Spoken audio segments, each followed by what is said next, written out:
गोकुळमध्ये महाविकास आघाडी म्हणजे मुख्यमंत्र्यांची मदत घेऊन सरकारने सत्ता आणली अशा मला पद्धतीचा वाटतं आरोप त्यांचं ज्ञान कमी आहे या सगळ्या विषयातलं.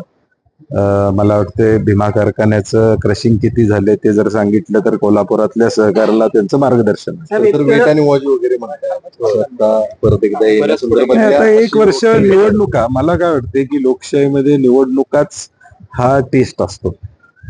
पुढच्या वर्षी या सगळ्या निवडणुका होणार आहेत. जिल्हा मध्यवर्ती बँकेची पण निवडणूक आहे, जिल्हा दूध संघाची पण निवडणूक आहे, आणि आता या पुढच्या 6 महिन्यामध्ये महापालिका, जिल्हा परिषद, नगरपालिका, नगरपंचायत सगळ्या निवडणुका आहेत.